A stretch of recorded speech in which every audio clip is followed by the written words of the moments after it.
शिव हर पल गतिशील, हर पल नर्तन करता अपने प्राण प्रभु में, अपने सद्गुरु में लीन, हर पल उस सत्य को उपलब्ध, शांत सुख में, अपने आनंद में, उस गुरुत्व में ही लीन हर पल।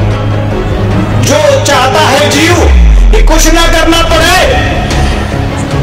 और सब मिले, तो उसे स्व में आना पड़ेगा।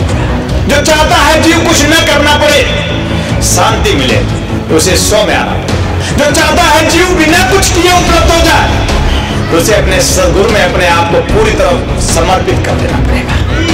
ये जो तंत्र है जिससे शिव बना है, ये जो तंत्र है जो शिव से बना है, तंत्र का उद्भव और विकास ही शिव से निर्मित है।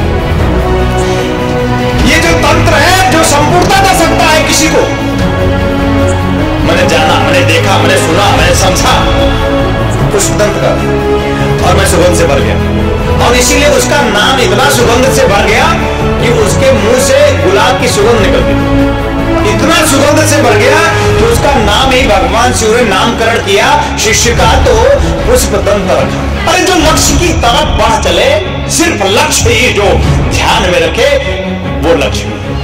जब शिष्य सिर्फ अपने लक्ष्य, अपने सद्गुरु को बनाता है, तो लक्ष्मीवान बन जाता है। लक्ष्य सिर्फ सत्य, लक्ष्य सिर्फ सद्गुरु जब शिष्य बनाता है, तो उस शिव आनंद को उपलब्ध होता है। और शिष्य वही जिसका लक्ष्य सिर्फ सत्य और सद्गुरु हो। मेरी कोई महिमा नहीं। अचित गिरि समम स्यात् कंजलम सिंधु पात्रे, सुरतरु वरु शाखा लेखनी पत्र मुर्वी, लिखत यदि गृहीत्वा शारदा सर्वकालम। उस गुरुत्व का बखान भगवती शारदा भी लिखना चाहे तो लिख ना पाएगी। कुछ करना ना पड़े और सब मिले, ये तो सिर्फ शिव की बस की बात है। कुछ करना ना पड़े और सब मिले, कुछ करना ना पड़े और सब मिले, ये तो सिर्फ शिव के बस की बात है। कुछ नहीं करता, शमशान में बैठा रहता, भभूत लपेटे, और बड़े बड़े राजा धीराजों को मरते देखा, वहां पे दम तोड़ते देखा। देवी देवता जहां सारे लोग हाथ बांध के खड़े रहते, लक्ष्मी, काली, सरस्वती, सब जहां हाथ जोड़ खड़े रहते, इंद्र, कुबेर, दिग्पाल, समस्त देवी देवता, समस्त शक्तियां जिसके चारों तरफ हाथ जोड़े विनती कर दी, प्रभु भर दे।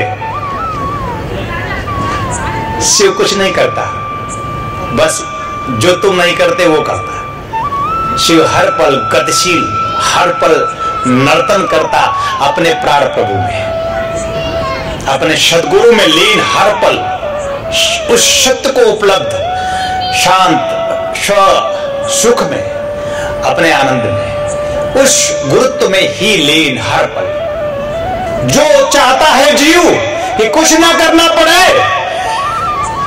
और सब मिले, तो उसे स्व में आना पड़ेगा। जो चाहता है जीव कुछ ना करना पड़े, शांति मिले, तो उसे स्व में आना पड़ेगा। जो चाहता है जीव बिना कुछ किए उपलब्ध हो जाए, तो उसे अपने सद्गुरु में अपने आप को पूरी तरह समर्पित कर देना पड़ेगा।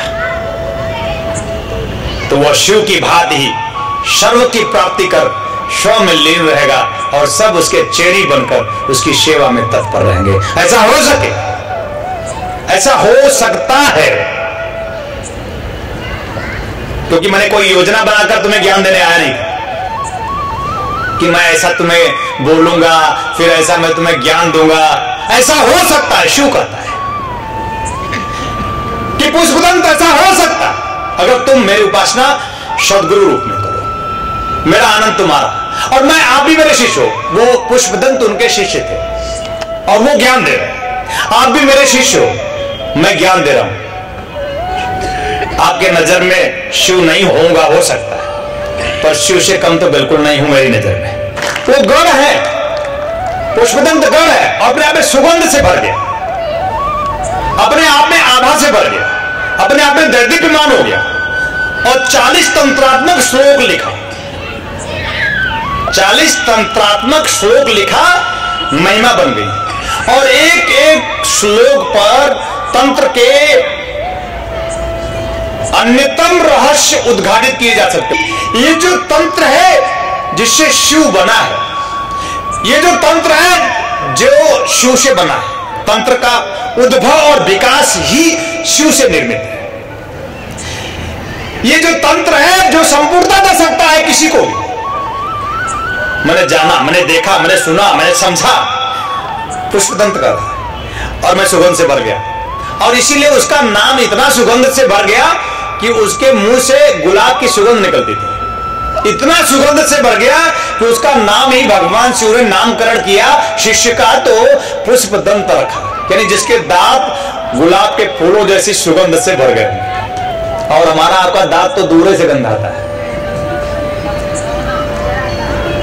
किसी का कोई नाम लेता, अच्छा नाम लेते तो समझ में, अच्छा ठीक आदमी नहीं है। कोई किसी का भी नाम लेता है, जो ही याद आता है किसी का भी। मैंने अपने लोगों में देखा, अपने शिष्यों के बीच में, अच्छा नाम प्रकाश है, अंधकार में गतिशील है। नाम लक्ष्मी है, लक्ष्मीहीन है। एक दृष्टांत है। कोई नाम नहीं किसी का लक्ष्मी हो, कोई नाम प्रकाश भी नहीं, एक दृष्टांत है।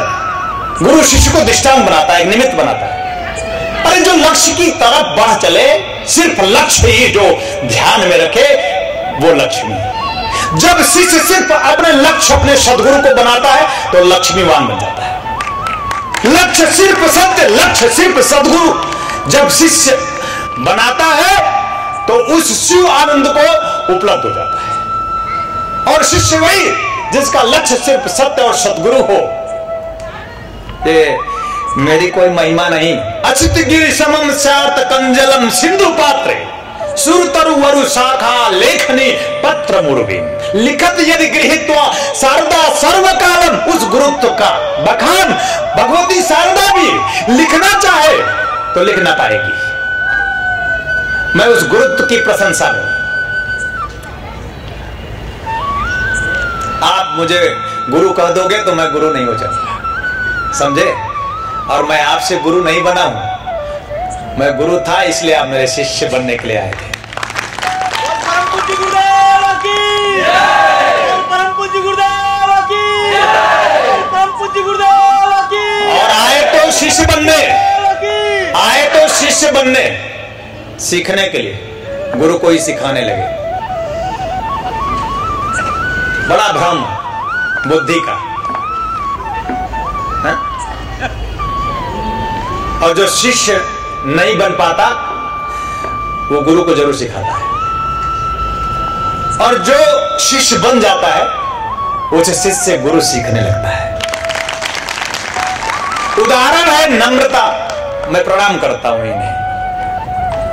जैसे मेरा प्रभु जब आता है तो मुझे प्रणाम करते हैं और मैं भी उन्हें प्रणाम करता हूं। प्रणाम प्रभु, तो भी कहते हैं प्रणाम प्रिय, प्रणाम, बार बार प्रणाम, प्राण नमः, प्रणाम है। एक दूसरे को प्रणाम अर्पित किया जाता है। नम्रता को भी मैं प्रणाम करता हूं। हमसे सीखने आई थी, सिखाने नहीं। और हजार हजार प्रश्न थे, खूब प्रश्न किया। यानी 2010 रीवा में शिविर, मेरे जन्म दिवस का गुरु जन्मोत्सव धूमावती शतसंग साधना शिविर रीवा मध्य प्रदेश में। मेरे पिताजी भी वहां साक्षी थे और मंच पे सब थे। और उस समय जब पिताजी प्रवचन कर रहे थे तो उसी समय विशेष में मैंने कुछ एक डायरी में नोट करके दी थी। अनंत के संबंध में कुछ एक सूत्र था, तो डायरी दी, मैंने कहा ले जाकर लिखना। एक गुरु की प्रामाणिकता आप सिद्ध कर सकते हो कि अगर आप ये आज भी समझना चाहते हो कि गुरु है भी या नहीं तो समझ लो। और आज भी वो डायरी है, आप चाहो तो देख लो, उस पे ऑटोग्राफ है और लिखा है। और मैंने कहा है कि ले जाकर लिखना। तो इन्होंने प्रश्न बनकर खड़ी हो गई कि क्या लिखूंगी मैं। तो हमने कहा समय बताएगा। ये गुरु शिष्य के बीच की एक घटना है। और एक क्षण ऐसा था कि जब मैं इन्हें पकड़कर अपने इस व्यासपीठ पर, इस गद्दी पर, गुरु गद्दी पर बैठा दिया था। इसलिए नहीं कि वो गुरु थी, सोच भी नहीं सकती थी उस समय, तो बिल्कुल नहीं सोच सकती थी। वो शिष्य भी नहीं थी उस समय, पर शिष्य का जो गुण होता है ना, वो उसमें था। शिष्य का गुण है निश्चल मन, शिष्य का गुण है उसकी निश्चल भक्ति, शिष्य का गुण धर्म है उसकी निश्चल भावना। अगर वो निश्चल भक्ति और भावना सदगुरु को दे या न दे, स्वयं में रखे, तो शिव सदगुरु स्वरूप में प्राप्त हो जाता है, आबाद कर देता है। और ये सब मैं खेल कर रहा था, इन्होंने हाथ जोड़ लिया है। 30 सेकेंड की घटना थी जब मैंने बैठाया था, हाथ जोड़ ली। अरे आप ये क्या कर रहे हैं? और नृत्य चल रहा था जोरों पर, पता नहीं किसी ने देखा होगा या नहीं। 30 सेकेंड के लिए, 20 सेकेंड के लिए कुछ क्षण ही लगा हो बैठना और उठना। मैंने हाथ पकड़ के ऐसे ही बैठा दिया था। तो इन्होंने कहा ये आप क्या कर रहे हैं? हमने कहा आने वाला समय तुम्हारा है। ये गुरु की प्रामाणिकता है। शिष्य निश्चल भक्ति दे दे, शिष्य निश्चल भावना दे दे, तो उस शिष्य का भविष्य गुरु लिख देता है।